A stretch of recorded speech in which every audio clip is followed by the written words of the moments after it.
नमस्कार दोस्तों, Sonis vision legal channel में आपका स्वागत है। आज मैं आपसे बात करूंगा प्री ग्रांट अपोजिशन पेटेंट के अंदर क्या होता है, पोस्ट ग्रांट क्या होता है। फ्रेंड्स देखो, आप में से काफी सारे लोगों ने जिन्होंने पेटेंट फाइल करा होगा उनको हो सकता है अपोजिशन का सामना करना पड़ा हो पेटेंट की ड्यूरिंग प्रोसेस। अब इनको क्लियर कैसे करवाना है, अपोजिशन प्रोसेस चलता कैसे और कितने कितने टाइम में आपको रिप्लाई करना है, ये सारी चीजें इस वीडियो के अंदर मैं आपको क्लियर एंड एक्सप्लेन करूंगा। देखो, प्री ग्रांट अपोजिशन होता क्या, पहले ये समझ लो। जब पेटेंट ग्रांट नहीं हुआ होता बट पब्लिकेशन करवा लिया आपने, पब्लिश हो गया हो जर्नल के अंदर जाके, तो कोई भी आदमी या third party interested person registry के सामने ऑब्जेक्शन रेज कर सकता है। अब 4 ग्राउंड्स के ऊपर ऑब्जेक्शन रेज करना होता है।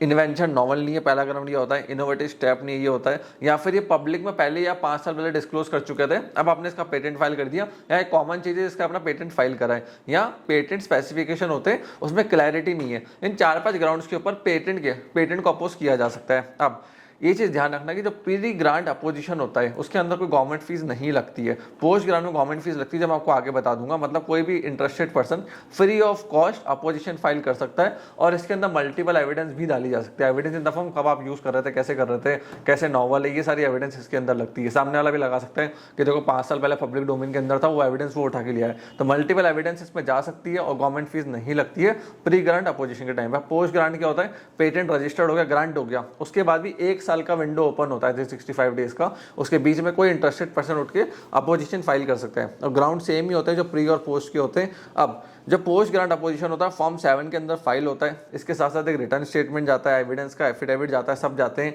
और ध्यान रखना इसके अंदर इंडिविजुअल की जो गवर्नमेंट फीस है वो 2400 रुपये लगेगी। स्मॉल एंटिटी स्टार्टअप हो तो 6000 रुपये लगेगी। अदर एंटिटी है तो 12000 रुपये के अराउंड गवर्नमेंट फीस लगती है। अब इसके अंदर आप पहले ना एविडेंस अपोनेंट डालेगा, फिर एप्लीकेंट वापस डालेगा, फिर अपोनेंट को वापस अपॉर्चुनिटी मिलती है एविडेंस देने की, उसके बाद खत्म हो जाता है।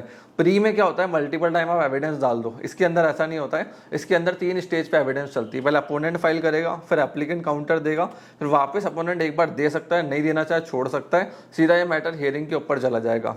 ठीक है। अब डिफरेंस क्या है लीगल एंगल से, प्री ग्रांट में क्या होता है, फ्री ऑफ कॉस्ट काम हो जाता है, गवर्नमेंट फीस नहीं लगती, इस चीज़ का ध्यान रखना, सिर्फ एविडेंस देना होता है और हियरिंग कंट्रोलर के लेवल पे होती है। और पोस्ट ग्रांट में क्या होता है, इसमें गवर्नमेंट फीस भी लगती है, एविडेंस का टाइम सिर्फ 3 बार मिलता है, 3 बार एविडेंस पेश हो सकती है और कोई भी इंटरेस्टेड पर्सन फाइल कर सकता है। फिर अपोजिशन बोर्ड बनता है, वो उसको सुनता है, देखता है और उसके बाद फाइनल डिसीजन आता है। अब देखो, प्री ग्रांट है तो चल जाएगा आपका पेटेंट की पड़ा हुआ है अपोजिशन के अंदर, बट पोस्ट ग्रांट हो गया मतलब आपका पेटेंट रजिस्टर्ड हो गया, आपने आर लगा दिया, फिर किसी ने अपोजिशन डाल दी तो इस चीज़ का ध्यान रखना, वो आर तब तक वैलिड है जब तक फाइनल ऑर्डर आपके आर तब तक वैलिड है जब तक फाइनल ऑर्डर आपके अगेंस्ट में नहीं आ जाता। अगर फाइनल ऑर्डर आपके अगेंस्ट में आता है तो आपको पेटेंट से आर रिमूव करना पड़ेगा, इस चीज़ का ध्यान रखना। अगर नहीं आता है टिल आप आर रिमूव कर सकते हो, या रजिस्टर आपको स्पेसिफिक गाइडलाइंस है, क्योंकि रजिस्टर एक बार आपको ग्रांट कर चुकी है तो आपको राइट मिल चुका है, जैसे ट्रेडमार्क के अंदर होता है। और अपोजिशन प्रोसीडिंग फिर चलती रहेंगी। दोनों का मेन पर्पस यही होता है अपोजिशन का कि गलत पेटेंट को रजिस्टर्ड होने से रोकना,